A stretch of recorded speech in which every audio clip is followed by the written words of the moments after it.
Shabbat Shalom para todos, bienvenidos a todos a este estudio, a esta parashá, a este comentario de la parashat Hayé Sará, una porción, ¿cierto?, del libro de Bereshit, de Génesis, que nos habla sobre nuestros patriarcas, ya casi al final de sus vidas, ¿cierto?, de nuestros patriarcas, y es la continuación también de otras parashot anteriores, la vida de Abraham, donde hemos estado estudiando. Hoy día quiero tratar sobre todo, y como también ayer se hizo en el comentario, ¿cierto?, que de nuestro anciano Kefa, sobre la vida de Sará, que siempre es bueno recordar, ¿cierto?, sí, a nuestros patriarcas, pero también a nuestras matriarcas, cuáles son sus dones, sus atributos, qué nos pueden enseñar a nosotros, ¿cierto?, para nuestra vida. Y quiero hablar sobre Sará, entonces, nuestra madre, ¿cierto?, Sará. Tenemos que realmente hay, no, si bien no es que aparece siempre, en todo lugar hablando, a lo mejor participando, ¿cierto?, en la escritura, pero sí aparece en muchas ocasiones eh, junto, ¿cierto?, a Abraham en ciertas circunstancias que generalmente para Sara eran desfavorables. Entonces, bueno, yo de este estudio sometimiento y dominio. No quiero decir con esto que hay que someter y dominar a la mujer, no es eso. Ya no vaya a confundirse, no va por ese lado. Pero sí va en cuanto, ¿cierto?, al sometimiento que tuvo Sará y al dominio que tuvo Sará sobre todas aquellas situaciones en las que ella estuvo expuesta.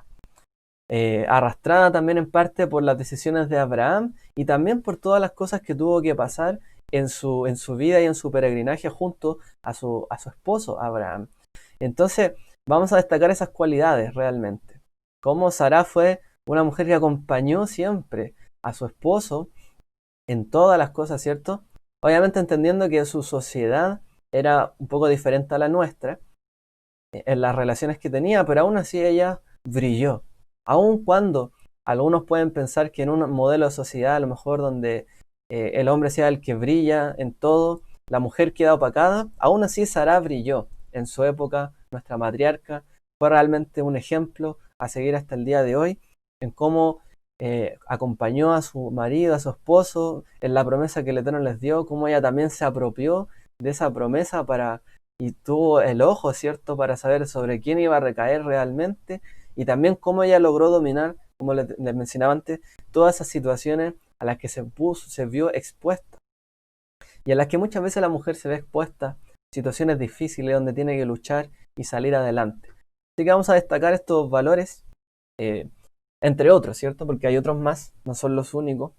No es que solamente estos sean los valores para una mujer, por supuesto, pero son bastante destacables en la vida de Sara. Y vamos a ver por qué. Antes que todo, ¿cierto? Vamos a ver un poco un resumen de lo que fue esta parashá, lo que es la lectura, lo que fueron, ¿cierto?, las temáticas tratadas. En la primera aliyá, ¿cierto?, en la primera lectura, subdivisión de la Torá, Abraham negocia con Efrón, el hitita, para comprar la cueva de Macpelá como lugar de entierro para Sará. Sará, ¿cierto?, fallece. ¿Qué es lo que primero hace Abraham? Comprar, ¿cierto?, un lugar allí para que descansen, ¿cierto?, los huesos de Sará y también los suyos, y también lo serían para sus descendientes. Así que él se esfuerza y es una labor, ¿cierto?, que, bueno, eh, no es deseable preocuparse muchas veces de este tipo de cosas, pero es bueno, ¿cierto? Eh, de hecho, por ejemplo, sabemos que en general este tipo de cosas, por ejemplo, la funeraria, eh, los nichos, ¿cierto?, en los cementerios, no son cosas que se publiciten demasiado, porque es contraproducente publicitar esto, ¿cierto? Ya de por sí es un momento difícil, entonces siempre que se hace es una cosa personal. Hay un llamado personal de alguna agencia, algún parque, eh, o, o uno trata de contactarse directamente por teléfono, algo más personal, ¿cierto? Todo esto. Bueno, y así era también en tiempos antiguos. Era una preocupación que a lo mejor nadie quería tomar en su momento, pero bueno, cuando llegaba el momento tenía que hacerse. Algo importante. darle dignidad también a la persona, a sus huesos, a todo lo que sería, ¿cierto? También, y todo lo que fue la persona, darle un honor. Así que bueno, Abraham negocia esta cueva, que por allí también en la literatura judía, en esa cueva también estarían los huesos, ¿cierto? De los primeros hombres, Adán y Jabá, Adán y Eva, ¿cierto? Y en el fondo sería como un lugar de entierro de todos los patriarcas. Por eso él lo habría escogido, dicen los sabios. Un poco, por así decirlo, llenando ese vacío de por qué de esa cueva. Bueno, en la segunda Eliyá, más adelante Abraham envía a Eliezer o Eleazar, a su siervo, ¿cierto? Su sirviente de confianza a Aram Naharaim, que está entre el Tigris y el Éufrates, a Mesopotamia, para encontrarle a Yitzhak un shidduch, como se le llama en el judaísmo, que es una pareja, una novia, una, una, una persona, ¿cierto?, con la que va a contraer finalmente matrimonio, con la que se compromete en primera instancia. Así que Abraham envía a su siervo al de su confianza con ciertas instrucciones bastante específicas para que su siervo pueda encontrar, ¿cierto?, una mujer, una esposa. Y lo envía, ¿cierto?, a la casa de su familia, de sus parientes, a la casa de su padre, por así decirlo. Así que eh, todo esta parasha se enmarca también en este contexto de realmente el amor, el emparejamiento. Vemos una pareja, ¿cierto?, que llega a su fin, Abraham y Sará, Sará y Abraham, y luego otra pareja que es formada, ¿cierto?, en otro contexto también, para mantener y el cumplimiento de la promesa que Hashem había hecho. Luego vemos la tercera alianza liderando una caravana de provisiones y riqueza. Eliezer llega a Nahor, o Nacor, mientras descansa junto al pozo. Diseña una prueba para determinar el valor de una posible pareja para Yitzhak. Rivka, prima hermana de Yitzhak, cumple con todos los criterios y Eliezer le presenta los regalos apropiados. Similar, ¿no?, al caso que presenta el Brit Hadashah en el pozo. Nos habla allí, generalmente hay una relación bonita, ¿cierto?, entre el pozo, que es el Eterno, ¿cierto?, el que nos da de beber, el que da de beber a su pueblo Israel, y nosotros somos como la novia esperando, ¿cierto?, por él, finalmente. Hay otra relación bonita que me recuerdo que realmente trae esta para allá, y es cuando finalmente Yitzhak más adelante completará, ¿cierto?, este proceso con Rivka. Dice que Abraham le entregó todas sus posesiones. Y es algo muy, muy bonito de visualizar también, ya que es parecido a lo que dice el Brit Hadashah, ¿cierto? Cuando el Eterno puso debajo de los pies, ¿cierto?, del Mesías todas las cosas. Todas las posesiones del Eterno fueron dadas para el Mesías. ¿Cuándo? Cuando ya tuvo, ¿cierto?, y tiene a su novia, que sería Israel. El Mesías, ¿cierto?, también es el heredero de todas las posesiones del Padre, de todas las cosas de Él, para dárselas, ¿cierto?, también y compartirlas con la novia, es decir, con todos nosotros. El Eterno le da, ¿cierto?, la confianza sobre todo lo que Él tiene, se despoja de todo. Eso hace un padre, finalmente. Esto es muchas veces contrario a lo que pasa a veces, que los padres fallecen y los hijos se pelean, ¿no? Muchas veces por la herencia discuten, se enemistan, finalmente se distancian de una mala manera. Pero ¿qué es lo que hace un buen padre? Prepara todo aquello.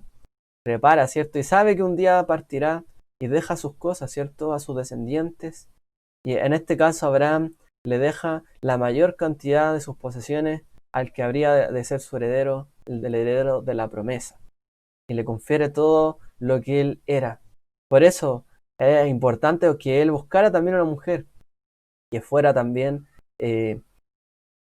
acorde, ¿cierto?, con todo lo que él iba a recibir y con la vida que ellos llevaban.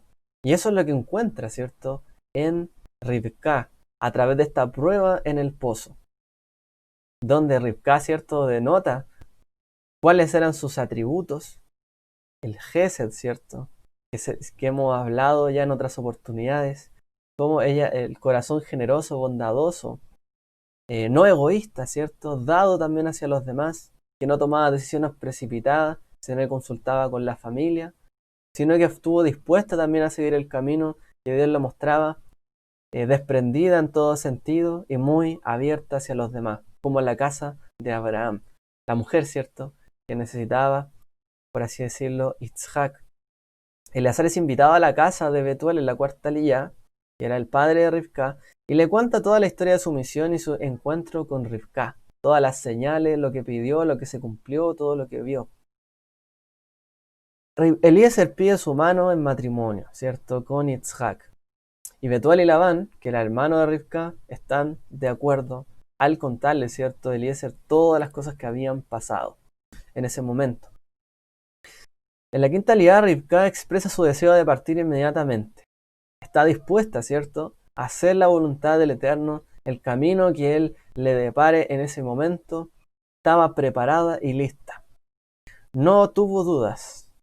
Ella, antes, ¿cierto?, de encontrar a su pareja ideal, por así decirlo, ella ya estaba preparada y ya estaba, ¿cierto?, con toda todo lo que ella sabía y entendía alineado, ¿cierto?, al propósito de Hashem. Estaba esperando por ese momento. De ahí que sabemos realmente que las personas generosas, bondadosas, siempre están dispuestas, ¿cierto?, a hacer algo. El que siempre está dispuesto a hacer algo por el bien de otro, pues también está dispuesto a hacer algo por el bien de sí mismo. Idealmente, ¿cierto? Por eso es que Rivka, si bien estaba dispuesto a ayudar a alguien en el pozo, también estaba dispuesto a recibir su bendición, que es muy importante. A veces las personas nos desligamos, ¿cierto?, de lo que el Eterno quiere para nuestras vidas y decimos, no, tal vez no es para mí, en otro momento, en otra ocasión. Pero ella estaba segura.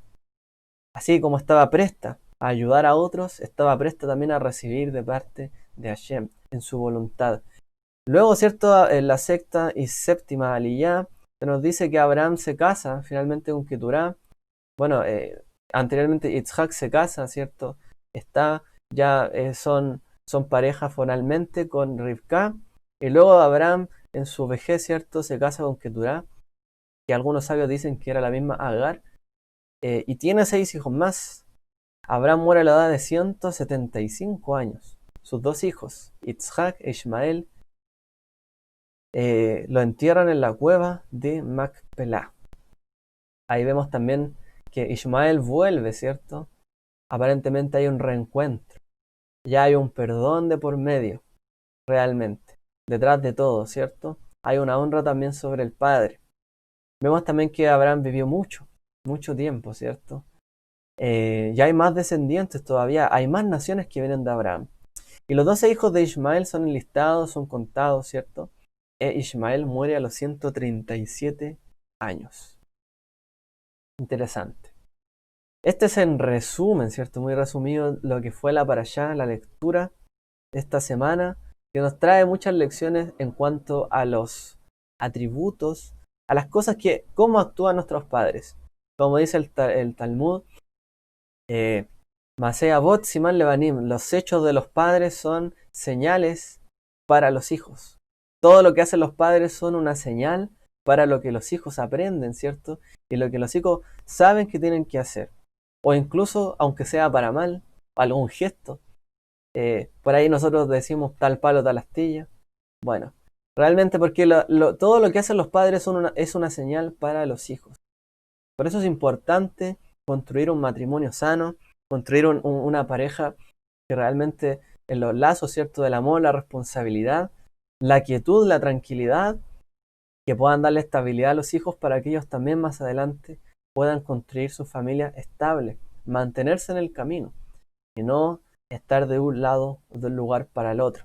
Imagínense esa responsabilidad para estos padres que eran nómadas o por así decirlo, se les llama grupo Abiru o Apiru, que andaban de aquí para allá, de un lugar a otro, forastero en todo el lugar, habitaban en un lugar, después andaban en otro. ¿Cómo darle estabilidad? Hoy día muchas veces eso se asemeja cuando los padres se cambian de un lugar a otro, una casa a otra, y los hijos de un colegio a otro. ¿Cómo darle una estabilidad realmente a los hijos cuando se vive así? Uno, quizá de la costumbre, pero sobre todo cuando hay una buena instrucción en el hogar, cuando hay sobre todo una buena relación en los padres, cuando hay una correcta relación entre el padre y la esposa bueno, el padre y la madre y el padre. Cuando toda esa relación se da bien, realmente no importa todo lo que pase, las vicisitudes de la vida, va a haber una formación de calidad en el hogar. Y eso es lo que siempre debemos procurar en todos nuestros hogares, nuestras casas. Darle estabilidad a los hijos para que ellos también puedan tener vidas estables. Eso no significa ser estable, no tomar riesgos, no salir de aquí para allá como lo hizo Abraham, sino que dentro del seno del hogar están los valores fundamentales, ¿cierto? Que eso se denote en las acciones de los padres para los hijos, para que haya estabilidad de allí en adelante. Vamos entonces a continuar con esta porción, ya saliéndonos del resumen y entrando en nuestro tema. Vamos a hablar entonces de nuestra madre, nuestra matriarca Sará. Dice la escritura, y vivió Sará 127 años. Estos fueron los años de la vida de Sara. Génesis 23, 1. La vida de Sara, como dice allí, fueron tantos y tantos y tantos años. Realmente lo que significa la parashá, el nombre Hayé Sará, significa la vida de Sara. Pero realmente habla de su muerte, no habla de su vida. Habla de la muerte de Sara. Pero aún así, la parashá comienza diciendo, y vivió Sara. Esto es algo importante. Por supuesto, la conciencia de la muerte en el judaísmo no es tan pesimista como muchas veces lo pensamos. Realmente para el judaísmo, cuando muere un justo, es una fecha digna de recordar. Cuando muere una mujer justa es una fecha digna de recordar. Es el día más importante, el día que recordamos a una persona. El día que recordamos todo lo que vivió esa persona. Es cuando también parte. Cuando le damos la dignidad, el respeto que a lo mejor muchas veces no se le dio en vida, recordamos todo lo bueno, todo lo que nos entregó y su legado. Esto quizás lo veamos como no lo ideal, pero sí es algo muy bueno de hacer, siempre recordar. La muerte no es más que, ¿cierto?, otra etapa de nuestra vida, porque todos nacemos y también morimos. Todos llegaremos a ese momento. Entonces la conciencia de la muerte no debe ser algo que nos atemorice. Puede ser difícil decirlo, o fácil decirlo y difícil de aceptar, pero la muerte no es algo que debamos realmente, a lo que debamos rehuir de una manera asustadiza y con temor, porque la muerte es otro paso más de nuestra vida, para los que tenemos fe y confianza, ¿cierto?, de que hay vida después de esta. Es una etapa, es otra etapa. Y Sara sabía que tenía esta etapa y Abraham sabía que vivía esa etapa. Y cuando vienen las etapas también vienen misiones diferentes. Nuestros padres realmente tuvieron misiones muy fuertes en los últimos años de su vida y aún así pudieron realizar todo ello. De ellos tenemos que aprender. Y como ayer comentaba nuestro anciano Kiefa, la parashá Hayé Sará es la única porción de la Torá que tiene un nombre de una mujer, Sará. Todos los demás, ¿cierto?, o son situaciones, o son cosas, o son nombres de hombres, pero solamente uno tiene el nombre de una mujer, que es esta parashá, Hayé Sará. Sara muere en Kiriat Arba y su funeral es el primero que registra, ¿cierto?, la Torá. La obediencia de Sara siempre fue recompensada. Esto es algo que tenemos que nosotros tener siempre en mente.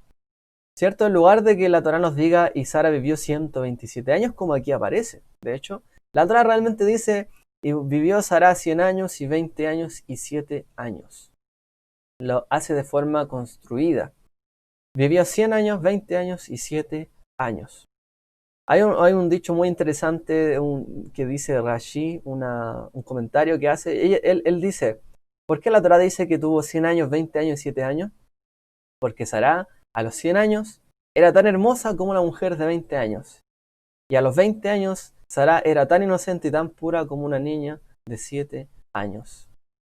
Es decir, que Sara cuando era una niña era realmente una mujer muy pura, inocente, y cuando llegó a los 20 años y fue realmente manteniendo su pureza, a la vez que también tomaba, ¿cierto?, la fuerza y la vitalidad de los 20 años, y cada vez sumaba en sabiduría.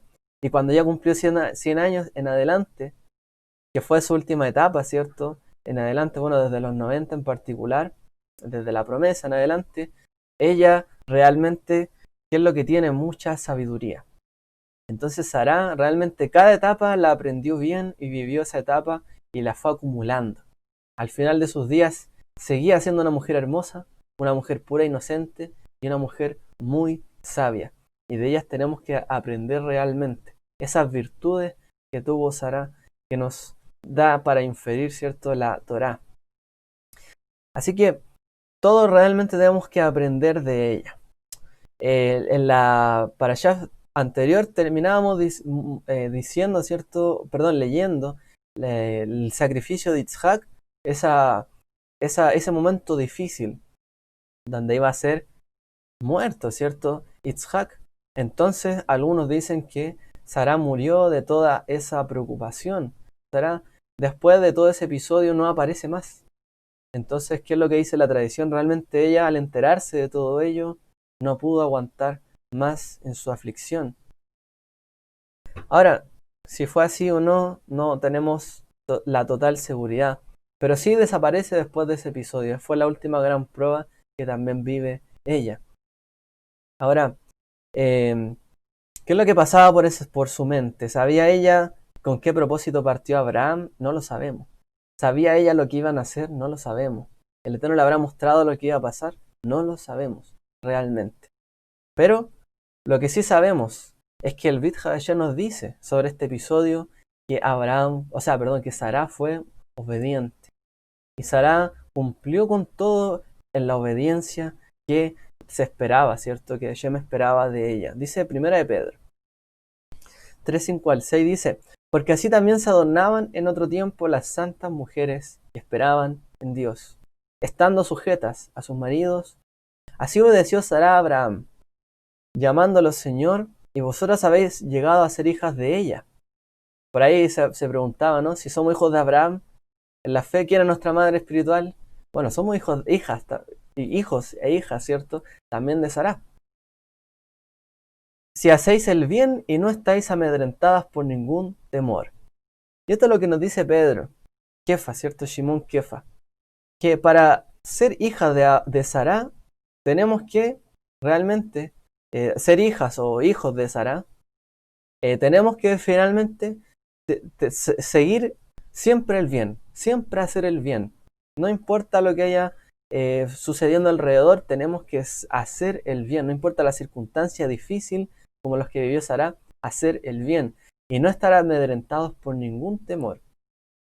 Recordemos que Sará se había enfrentado a situaciones complicadas, incluso que Abraham la situó en ese lugar, pero Sará se mostró siempre digna, siempre, ¿cierto? Sin ningún temor, confiada de la mano del Todopoderoso, siempre sujetada también, porque sabía que era la manera en que Dios bendice también a la familia.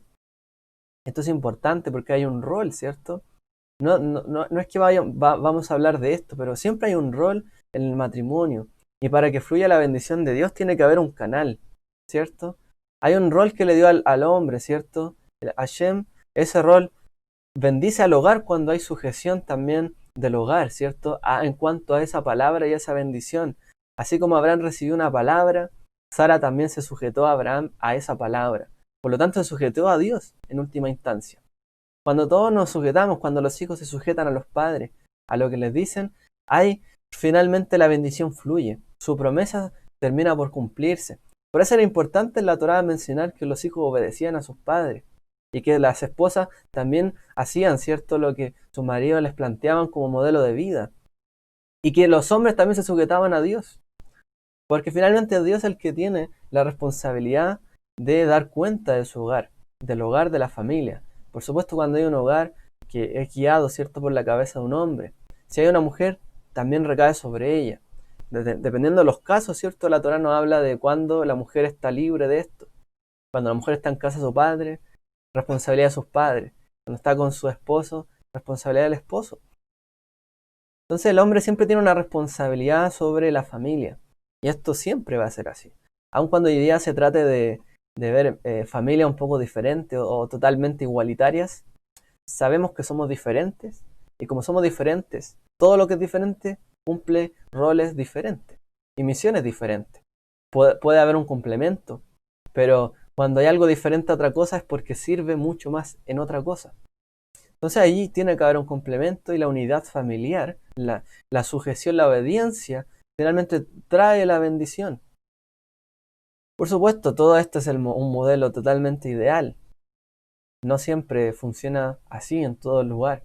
Por eso tiene que haber, como dice aquí Pedro, adornarse con la paciencia.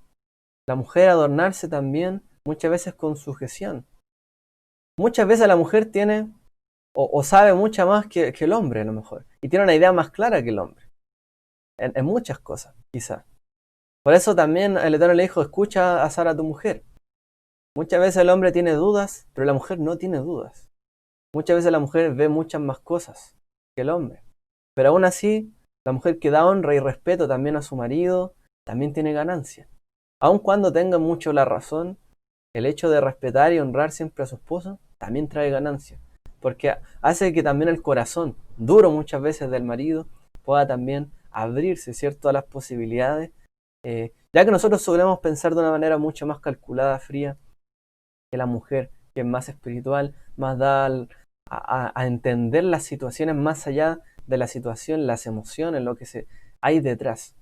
Y bueno, en todo eso, Sará se destacó, finalmente. La vemos expuesta en situaciones muy complejas, pero aún así, como decimos, o se dice, siempre digna en cuanto a la sujeción, la obediencia, y sin tener temor. Importante, ¿no? Confiaba en Abraham, confiaba en el Eterno, por lo tanto no tenía temor. Una mujer sin temor realmente es una mujer muy poderosa. Es una mujer, ahí podríamos decir que está, ¿cierto? Como se dice hoy día, empoderada, cuando no tiene temor. Pero no es que no tenga temor de Dios, al contrario, tiene temor de Dios, tiene honra, ¿cierto?, por su familia, sabe lo que tiene que hacer, pero su temor, ¿cierto?, no se debe a lo externo, sino a la sujeción en parte del Eterno. Se sujeta a su voluntad. Ese es el correcto temor. Por eso dice la mujer que tiene temor de Hashem, como dice el Proverbios 31, esa será alabada. Mujer con temor de Dios, realmente, aun cuando sepa más allá de las cosas y tiene temor de Dios y no de las situaciones, puede salir airosa de todas las situaciones, de todas las cosas, como lo vemos en esta parasha. Así que ella demostró una obediencia radical, incluso poniéndose ella, ¿cierto?, exponiéndose incluso en situaciones muy difíciles. Desde que partieron de la tierra de Harán, ¿cierto?, o de Ur. Abraham dice, al Eterno le dice a Abraham, sal de tu tierra, de tu parentela, sal de todo lugar. ¿Qué tuvo que hacer Sara? Irse también, junto con Abraham. Y se fue también, se sujetó, por lo tanto, también a la promesa y a la palabra del Eterno de esta manera. Tuvieron que vivir en uno y otro lugar. A lo mejor tenían comodidades en Ur, y a lo mejor fuera de Ur no tenían muchas comodidades. A lo mejor había más problemas. A lo mejor tenían situaciones difíciles. Tuvo que enfrentarse 2 veces a reyes que la querían, ¿cierto?, tomar también como mujer, ser profanada, cuando ella era una mujer casada. Porque Abraham, ¿cierto?, no mencionó que era su mujer, sino que era solo su hermana. Entonces, aún así se sujetó. Y Dios compensó realmente esta obediencia de Sará, que el Eterno mismo la respaldó a través de sueños, ¿cierto?, y visiones. Como dice aquí, adelante, y Dios le dijo en un sueño, ¿cierto?, a Gerar, sí, sé que hiciste esto con la integridad de tu corazón, porque yo también te detuve de pecar contra mí, por tanto no te dejé tocarla. En visión, en palabra, el Eterno le hablaba, ¿cierto?, a estas personas que iban a tomar a Sará, finalmente, y les venía el temor de Dios sobre su vida, porque Sará tenía temor de Dios. Y el temor de Dios también se imbuía, ¿cierto?, en aquellos que también podían hacerle algún daño. Aunque sin saber quizá de qué se trataba, aún así el Eterno la respaldaba en todo. Ella no tenía temor de las situaciones, ella tenía temor de Hashem, de Dios. En esa obediencia, en esa fe absoluta, en esa confianza en la cual acompañó a Abraham, el padre de la fe, ella también, por lo tanto, es madre de la fe, dispuesta a sacrificarse en todas las cosas, finalmente. Muchos también podemos soler pensar que fue cruel muchas veces con Agar, pero ¿qué es lo que ella tenía su misión y su mirada en la promesa? Ella tenía su visión y su mirada en la promesa. ¿cierto? Ella quería que se cumpliera la promesa, ¿cierto? Le permitió a Abraham estar con Agar, pero después sabía que cuando ya tuvo, ¿cierto? El hijo y el nacimiento, que esa era la promesa cumplida de Hashem, y ahí iba a ser la promesa y ella debía resguardarla. Por lo tanto, ella estaba convencida. No lo hizo por un tema de crueldad, sino por convencimiento. Actuó conforme a la promesa y conforme a la fe, sabiendo también que Hashem, así como a ella la protegió en circunstancias muy difíciles, también protegería a la descendencia de Abraham. No lo hizo para que fueran abandonadas, ¿cierto? En ese sentido, Agar y Ismael, sino porque sabía que también no iban a heredar con Abraham su hijo, porque la promesa de Isaac era otra, pero él también tendría una bendición. Y él sabía y ella sabía y confiaba en el Eterno, en este sentido, ¿ya? Además, también era sierva de Sará, por lo tanto, algo había aprendido de Sará y también tenía parte del carácter de Sará para enfrentar esas situaciones. Una mujer de mucha fe, podríamos decir en este sentido. También, ¿cierto? Cuando recibió la visita de estos varones, o cada vez que Abraham recibía gente en su hogar, ella corría a atender a las personas. También demostrando todo el valor, ¿cierto? Que tenía como mujer y que era realmente digna, ¿cierto? También de ser llamada madre de la fe junto con Abraham. Cuando vienen los años, cuando pasan, ¿cierto? Las generaciones, viene la vejez. Muchas veces la vejez se ve como algo negativo, como algo malo. Muchas veces se elige tapar la vejez, tratar de cubrirla, ¿no? Alguna operación, cualquier cosita ahí, amononarse, ¿no? Tratar de no aparentar la vejez. Pero la escritura dice en el Salmo, dice, todavía darán fruto en la vejez, estarán vigorosos y muy verdes. ¿Quiénes? Los que confían en el Eterno, los que están apegados a Él, los que tienen temor de Dios. Dice que aún en su vejez darán fruto. Abraham y Sará eran gente, ¿cierto? Muy mayor a lo que nosotros hoy día podemos plantear. Más de 90 años tenían cuando ellas recibieron este llamado y fueron y permanecieron fieles en la promesa. Aún en la vejez dieron mucho fruto. Y dieron un fruto que fue Isaac, de donde viene todo el pueblo de Israel. Dice, estarán vigorosos y muy verdes. Y de hecho también Abraham después tiene más descendencia. No se le agotó su vitalidad finalmente. Y también muy verdes, es decir, muy agradables.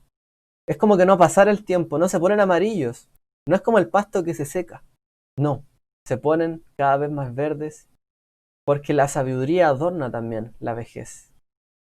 Y esto es algo importante, la zikna que es la vejez, no es algo malo de ver, al contrario, es algo bueno, trae sabiduría a las personas. Sará dio a luz a Yitzhak a los 90 años. Esto nos demuestra que realmente los años dorados no son siempre la juventud. No es siempre la fuerza vital la que son los mejores años, sino que los mejores años son muchas veces donde se puede disfrutar, como ayer comentaba nuestro hermano. ¿Cuáles son los años donde se puede disfrutar el hombre con la mujer? Cuando ya los hijos no están, ya crecieron. Allí pueden realmente ser una pareja, ¿cierto? Que pueda disfrutar juntos también. Los años, los placeres también de la juventud y todas las cosas pueden permanecer vitales y activos. Y de hecho, gracias al Eterno, hoy día cada vez más la esperanza de vida es mayor. Gracias al Eterno por la tecnología, también por la economía, que avanza, ¿cierto? Los medicamentos, el avance tecnológico. Y también los esfuerzos en la medicina. Gracias al Eterno por esto. Pero, ¿qué es lo que produce que una persona al envejecer siga manteniéndose vigoroso, firme? La sabiduría, la fortaleza, el temor de Dios. Aún en la vejez pueden dar fruto. Así fue Abraham y Sará. Y hay otro dicho interesante, ¿no? Dentro que aparece en el Talmud, en el Pirkei Avot 5:21 dice, solía decir, a los 5 años el estudio de la escritura, una persona. A los 5 años se dedicaba al estudio de la escritura. A los 10 años de la Mishnah. A los 13 estudiaba los mandamientos. La Mishnah sería como la interpretación de la escritura, la interpretación más relevante.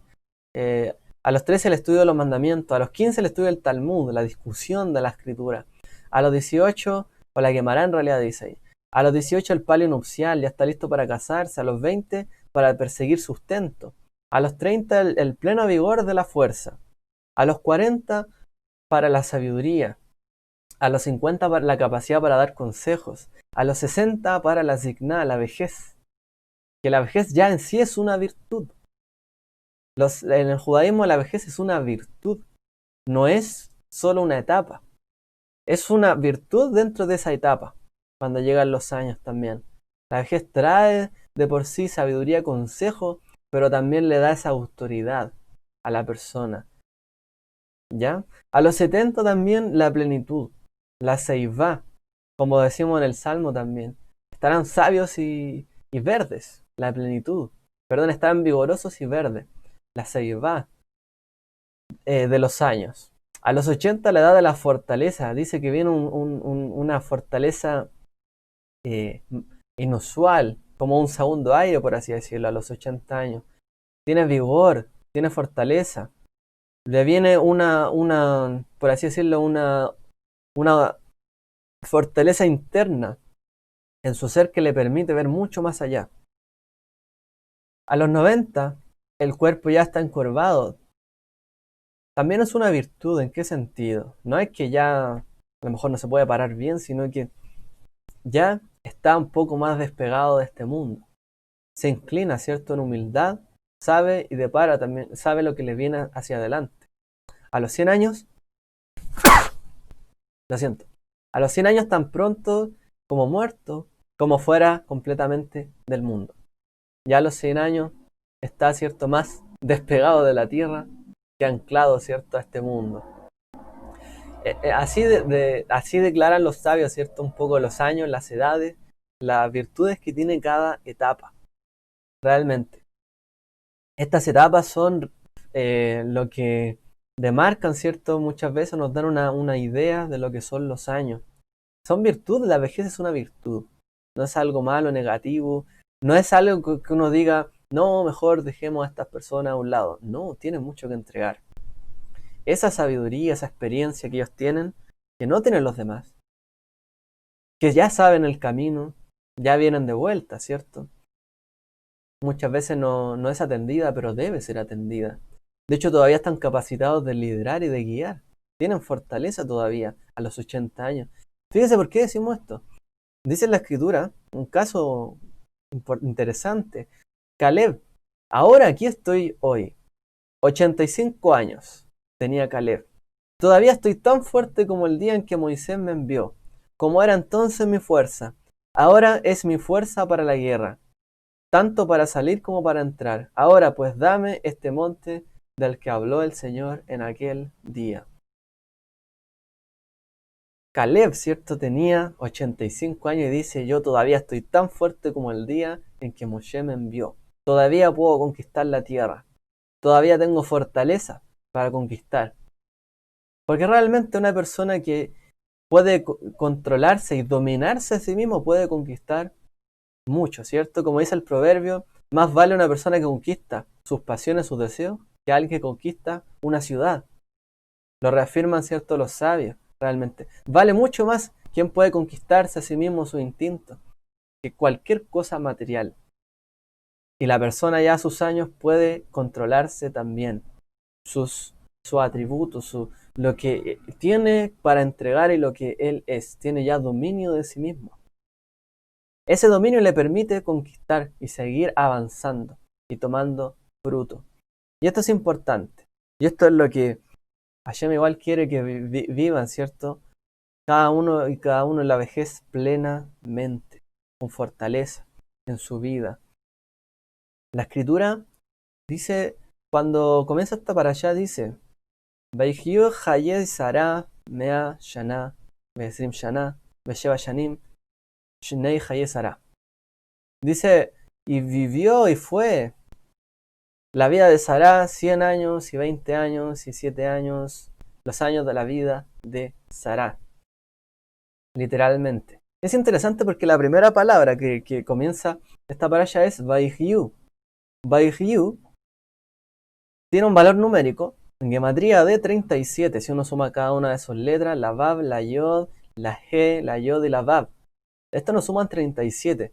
Y es interesante porque 37 años, o 37 son los años que Sará tenía cuando nació, ¿cierto?, su hijo Itzhak, a los 90 años. Y ella vivió hasta los 127. Justamente fueron 37 los años que ella vivió antes, ¿cierto? O sea, en esta nueva etapa, desde el nacimiento de su hijo hasta su muerte. Por lo tanto, estos 37 años probablemente fueron sus mejores años, donde ella finalmente pudo criar el fruto de su vientre, donde vieron el cumplimiento de la promesa, donde vieron, ¿cierto?, todo lo que Hashem les había dado y bendecido, lo vieron, realmente lo pudieron palpar. Fueron los mejores años de esta pareja, ¿cierto?, ya de ancianos. La Torá muestra a Sará como compañera de vida, y realmente se nos dice incluso en la tradición judía que así como Abraham enseñaba y hablaba del Eterno, de Dios, del monoteísmo, ¿cierto?, a las personas, Sará también enseñaba a las mujeres, se dice. Ella compartió todo esto con Abraham, aun cuando fue desarraigada de su tierra y todo lo que ya mencionamos. Ella vivió y salió adelante en todas esas pruebas. Dice Hebreos 10:36, porque tenéis necesidad de paciencia, para que cuando hayáis hecho la voluntad de Dios, obtengáis la promesa. ¿Qué mayor ejemplo podemos tener sino Sará y Abraham? Que para tener la promesa hay que tener paciencia. Porque antes de que venga la promesa hay que hacer la voluntad del Eterno, como dice acá. Cuando hayáis hecho la voluntad de Dios, obtengáis la promesa. Así funciona. Para creer que el Eterno nos puede cambiar, restaurar, sacar adelante, que Él puede cumplir nuestras peticiones, el deseo sobre nuestra familia, etc., o sobre los planes de vida personales que cada uno tenga, para ello tiene que haber paciencia. Pero la paciencia acompañada con el hacer la voluntad, la acción. Si no hay acción y no hay paciencia, la promesa parece que se tarda demasiado en llegar. Y parece que nunca llegará. Esta pareja tuvo realmente, ¿cierto?, una actitud de paciencia. Creyeron en la promesa, aunque les fue dada en la ancianidad. A lo mejor ellos ya a lo mejor no tenían mayores planes, pero recibieron una palabra, creyeron, se mantuvieron en la voluntad de Dios para recibir la promesa. Esto es algo que tenemos que aprender de ellos. Tenemos que soportar las situaciones de la vida, hacer siempre la voluntad de Dios. Cuando se nos enfrenten las situaciones y las circunstancias, tenemos que elegir siempre hacer su voluntad, aún en la adversidad, aún, ¿cierto?, o en la atracción de otras cosas, mantenernos firmes para que podamos obtener la promesa, para que no se tarde en llegar. Hay algo interesante que quiero comentar también. Bueno, ahí está Sará y Menú, nuestra madre Sará, sometimiento y dominio. Ahí en hebreo dice tzhok, que significa la risa que ella tuvo, ¿cierto? Eso se le ve ahí un poco sonriente. Sará y Menú, sometimiento y dominio, como decía al principio. Hay un midrash que cuenta interesantemente que nuestra matriarca Sará había llegado a dominar el mundo entero. Ya que a Sará, ¿cierto?, recordemos que a Abraham le cambia el nombre al Eterno de Abraham a Abraham, ¿cierto?, de padre ensalzado a padre de multitudes. Y a Sará le quita una yod y le coloca una hei. Entonces no se leía Sarai, sino Sará. ¿Qué significa Sará? Sará significa ministra o gobernante o princesa, pero alguien que gobierna y domina, un oficial, literalmente. En aquella época era un oficial, un gobernante. El nombre que tomó era de gobernante, dominio. Ella también, pero a la vez era una mujer, ¿cierto?, en todo se sujetaba, en la voluntad sobre todo de Dios. No es que sujetara a Abraham porque sí y ya, sino porque también se sujetaba a Dios de esa manera, ¿cierto?, como lo mencionamos. Entonces hay un midrash que dice que Sará llegó a dominar el mundo entero. ¿Y de qué manera realmente, si la escritura no nos da esa impresión de que ella ha dominado el mundo? Pero ¿qué es lo que ella dominó? Fue la toma de decisiones. Ella logró tomar buenas decisiones. Ella pudo haber sido dominada por todos los acontecimientos que pasaron a su alrededor y su entorno, porque todo lo que le rodeaba la dejaba en una situación de encrucijada y muy difícil para su vida. Muchos años sin tener hijos. ¿Qué va a ser de mí? ¿De mi marido? A lo mejor no le puedo dar hijos a él. ¿Qué es lo que va a pasar? Todo lo que le rodeaba finalmente era difícil. Cuando fue llevada al rey de Egipto o a Abimelech, también todo trataba de dominar a esta mujer. Finalmente, todas las situaciones externas tratan de dominarla. Pero Sará pudo gobernar todas esas situaciones. Y esto es algo muy, muy relevante, muy importante.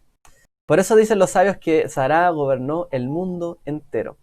Una persona que puede mantener su equilibrio, que puede mantener su serenidad, su paciencia, su fe, a pesar de todos los acontecimientos que lo rodean y los empiezan a afectar, a lo mejor uno tras otro, es en verdad una persona que es capaz de gobernar el mundo entero. Por eso, siempre tenemos que elegir gobernantes, entre comillas, que puedan dominarse a sí mismos, que tengan una correcta moral y ética. Pues si elegimos gobernantes que no se pueden dominar a sí mismos y no se controlan, y aún lo que dicen no lo cumplen, muchas veces esto es lo que vemos, ¿cierto? Difícilmente van a poder gobernar a otros si no se saben gobernar a sí mismos. Sará era una mujer que sabía gobernarse a sí misma porque gobernó sobre todas esas situaciones y se mantuvo calma. No vemos a Sará desesperada, no vemos a Sará en las últimas orando, Señor, por favor, líbrame del faraón. No, no la vemos así. Serena, cauta, ¿cierto? Ella logró cambiar el curso de los acontecimientos con su quietud, su calma, su serenidad. Lo que se espera también de una mujer de fe. Hay cosas que sucederán siempre alrededor de nosotros. Hay fenómenos que afectarán nuestras vidas. Hay cosas que quebrarán nuestro objetivo, incluso nuestros planes. Hay cosas que incluso afectarán a nuestra familia. Todo eso se trata en la vida. La vida trata todo ello, ¿cierto? Pero aún así la vida es un momento para aprender. Y vamos de una crisis muchas veces en otra. A veces hay tiempo de regocijo, de quietud, de refrigerio, pero a veces es difícil. Bueno, ¿cómo se llega a dominar todos los eventos? ¿Cómo se puede llegar a gobernar totalmente y tener todo ese equilibrio que ella logró tener en su vida? Bueno, que ella permaneciera 90 años estéril, todas esas tribulaciones, fue muy difícil. Realmente ella era una Eshet Hail, una mujer Hail, fuerte. Hail en hebreo es la misma palabra prácticamente que se usa para, por ejemplo, Hayale Israel, los soldados de Israel. Un Hayal, un soldado, una soldada. Realmente. Una mujer fuerte que está allí, que puede tomar el toro por la asta o por el cuerno, ¿cierto? Como se dice. Realmente puede dominar las situaciones. Sabe qué hacer, está entrenada para todo. Tiene paciencia. Los soldados no llegan y disparan. Tienen paciencia, tienen táctica, saben lo que hay que hacer. Están preparadas. Y en Israel hasta las mujeres, ¿cierto? Van al servicio. Próximamente se aprobó por ahí una ley que los ortodoxos también van a tener que ir a esto. Un tema polémico ahí. Pero bueno, ella fue una Eshet Hail, una Baalat Gesed también que se le llama, una maestra de la bondad, realmente. Así como fue una mujer fuerte, vigorosa, virtuosa, con muchos atributos, serena a la vez, también fue Baalat Gesed, fue una maestra de la bondad.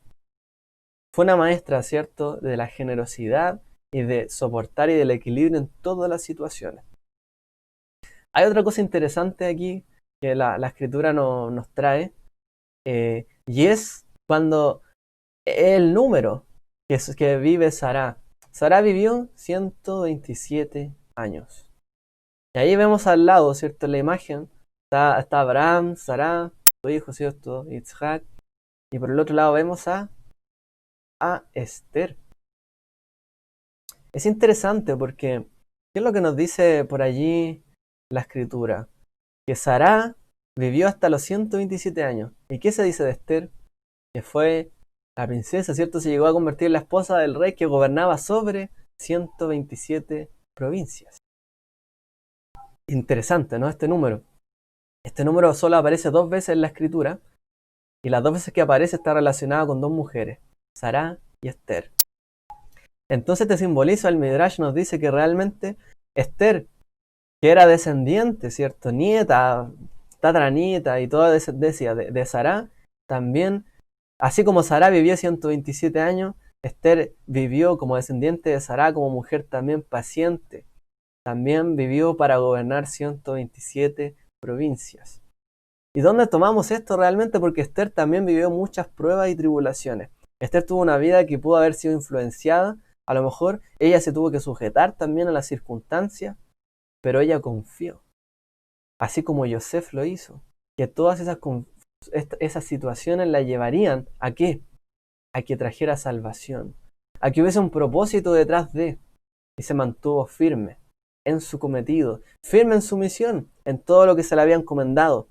Todos los eventos que sucedieron alrededor de la vida de Esther, que fueron muy difíciles. Muerte de por medio, ¿cierto? Amenazas, situaciones complejas, realmente todas las pudo superar, porque tuvo también la actitud de Sará, nuestra matriarca. Aun cuando ella fue huérfana, aun cuando le costó, ¿cierto? Todo, no importa. Esther permaneció sólida como una roca. Como dice el libro de Isaías, mirad, ustedes, ¿de qué cantera fueron tomados? De Abraham y Sará. ¿De qué roca fueron cortados ustedes? Todos nosotros. De Abraham y Sará. Padre, madre de la fe. No dejó que los acontecimientos, Esther, ¿cierto?, imbuyeran en su vida de una manera negativa. Y también pudo gobernar sobre 127 provincias. Por eso sabemos que una persona serena, que está quieta, que acepta no resignadamente las situaciones, sino activamente, teniendo temor de Dios, sabiendo sus propósitos y esperando en su promesa, puede llegar a gobernar, ¿cierto? Y ser puesta realmente en un lugar de bendición, de dominio. Por eso, sometimiento y dominio, como hemos mencionado. Y así decía, ¿cierto?, el verso para leerlo. Eshet Hail Minsa, mujer virtuosa. ¿Quién la hallará? Su valor supera en mucho al de las joyas. En ella confía el corazón de su marido y no carecerá de ganancias. Una mujer virtuosa es mucho más que un adorno, es mucho más, ¿cierto?, que una mujer preocupada de su físico o de su apariencia. Es mucho más que eso. Es mucho más que una joya preciosa. Realmente es algo más allá. Y Itzhak, por supuesto, también tenía que ver más allá. No podía solamente quedarse allí, realmente. No podía solamente ver la apariencia. Tenía que mirar el corazón, lo que había en ella.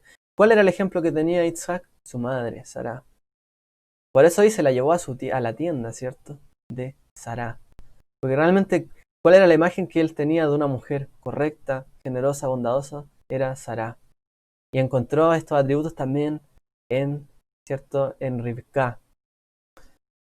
Entonces tenemos aquí bastantes cosas que hemos mencionado realmente. El matrimonio revela las cualidades espirituales, ¿cierto? El matrimonio de Itzhak con Rivka, que deben buscarse mucho más allá de lo físico, mucho más del adorno, mucho más de lo material. Debe buscarse la virtud. No te impresiones por las señales. Dice la escritura, Génesis 24:67. Entonces Itzhak la trajo a la tienda de su madre, Sará, y tomó a Rebeca, y ella fue su mujer, y la amó. En la tarde vamos a hablar de eso, y el amor. Así se consoló Itzhak después de la muerte de su madre. No te impresiones por las señales. Bueno, ahí Itzhak, ¿cierto?, la lleva a la tienda de su madre, que de ahí se interpreta que en el fondo buscó las cualidades buenas, ¿cierto?, de su madre, y las vio en ella finalmente. No porque quisiera una madre, no es eso, sino porque vio las cualidades, ¿cierto?, para compartir también su vida. Y así se logró consolar del anterior fallecimiento de su madre. Ahora, aquí está interesante, ¿no? ¿Qué es lo que lee el Targum de este verso? Le cito. Itzhak tomó a Rivka, que es la traducción al arameo, el Targum, por si acaso. Itzhak tomó a Rivka y vio que sus hechos y sus acciones eran como los de su propia madre, Sará, por lo tanto, perdón, de su propia madre, Sará, y por lo tanto se casó con ella. La lectura, ¿cierto?, que hacían los judíos de los siglos cercanos, ¿cierto?, al año cero, por así decirle, era que realmente, ¿qué es lo que vio Itzhak? Sus acciones y sus hechos, que eran como los de su madre, y por eso dice que la tomó por mujer. Entonces un rabino pregunta, rabino Brisker pregunta, ¿qué más necesitaba Itzhak? Eliezer le contó todos los milagros y todas las señales incontrovertibles del cielo. ¿Qué más podía pedir? O sea, el siervo Eliezer pidió, si se cumple esto, y esto, que sea esta mujer, y que además haga esto, y que después esto otro, y que después esto también, y fue todo maravilloso. ¿Qué es lo que pasó finalmente? Itzhak le contó todo eso, eso es lo que le impresionó a Itzhak. ¿Fue eso lo que tenía que impresionarle a Itzhak? Que se cumplió esta señal, esto otro, esto pasó aquí, esto allá. Hablemos un poco sobre esto, para concluir esta parashá. Realmente la gente sencilla, la gente justa, la gente sencilla, la gente común, mejor dicho, suele pedir señales. La gente común suele pedir señales del cielo. La gente dice que se cumpla esto, que pase esto, que por favor Dios, si esto acá, se haga tu voluntad. Pero Itzhak sabía que todo lo que importaba no era que se haya cumplido esta señal o esta otra señal, o que le haya dado de beber a él, a sus animales y todo el resto, y lo que le dijeron en la casa de su padre, no era esa realmente lo que importaba más allá. Lo que importaba es si era una mujer justa, si era una mujer generosa, que tuviera gesed, ¿cierto? Bondadosa de corazón, y que si tuviera buenos atributos. Eso era lo que importaba. En cambio, vemos a Labán y a Betuel, que cuando Eliezer les cuenta, mira, yo pedí esto, se cumplió esto, pasó acá, realmente Dios, mira cómo está Dios detrás de todo esto. Todos quedaron impresionados por esas señales y esos signos que les contó el siervo de Abraham. Veían la mano de Dios detrás de todo eso. Por supuesto, no decimos que no. Sin embargo, una persona justa, una persona que realmente sabe y entiende, ¿cierto?, los tiempos, los hechos y la voluntad del Eterno, sabe que no tiene que buscar señales, ni tratar de jugar con el destino, ni tratar de adivinar cuál es la voluntad de Dios, ni cuál es la divina providencia sobre su vida. Una persona justa realmente no está en busca de eso. No está tratando de tentar a Dios o de tratar de confirmar más allá esto aquí o esto allá, porque realmente sabe cuál es el llamado, sabe qué es lo que tiene que hacer, sabe cómo dirigirse en cada circunstancia, tiene equilibrio, sabe sujetarse y también sabe dominar las situaciones y a sí mismo. No porque sea una persona elevada de corazón, altiva, sino porque sigue siempre y se somete, tiene temor de Dios y se somete a la voluntad del Padre. Esa persona justa que sigue la voluntad de Hashem, como Sará, como Abraham, no tratan de buscar señales. No tratan de adivinar la providencia divina de Dios a través de una u otra cosa. No tratan de decir es que tuve un sueño, por eso hago esto. No, ya saben que tienen que hacer algo, porque esa es la voluntad del Eterno. Esa es la ventaja que nos da la Torá, de hecho. Que sabemos cuál es la voluntad del Eterno. Sabemos lo que tenemos que hacer. No tenemos que preguntar prácticamente, está allí, todo está allí. Entonces, ¿qué es lo que mueve finalmente a una persona justa? Sabe que el resultado final, si se sujeta a la voluntad de Hashem, va a ser el que Él le prometió.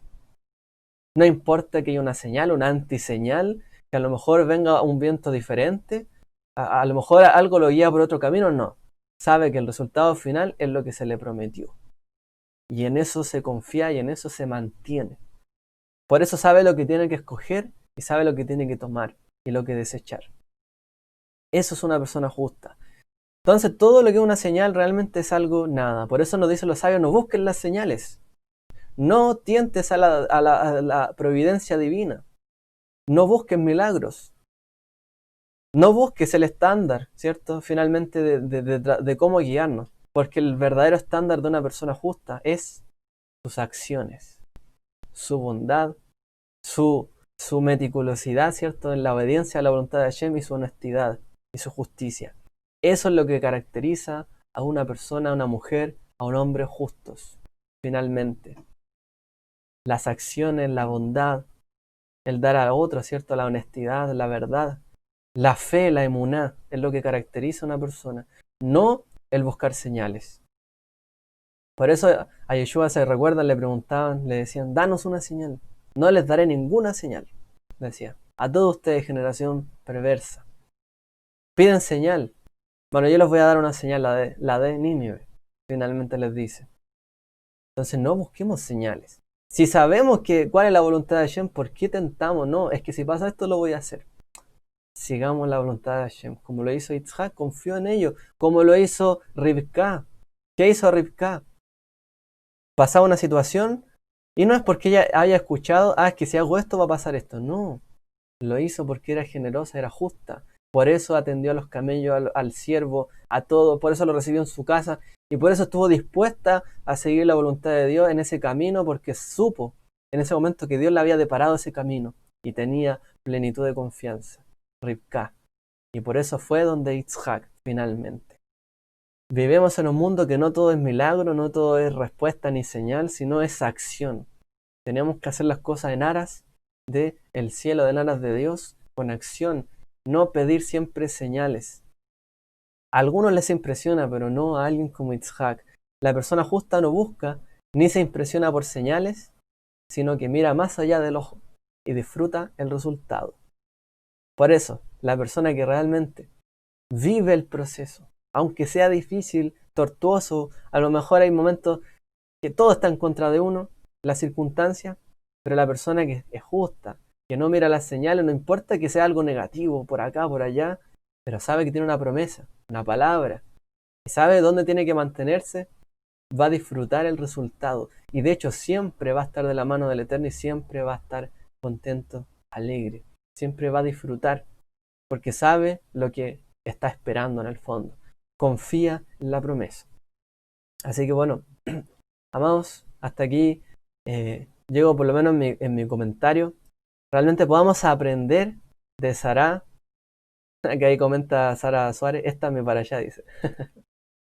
Sí, bueno, en YouTube comentaba. Sí, esta es la para allá de Sara, pero también de todo, ¿cierto? Para aprender de nuestras patriarcas, nuestra matriarca, realmente de Rivka, y cómo ellas se sometieron a la voluntad de Hashem, y en el camino en que los fue llevando, como dice, instruye al niño en su camino, el camino del niño, y el que fuera viejo no se apartará de él. Cuando uno sabe el camino que tiene que tomar, no se aparta.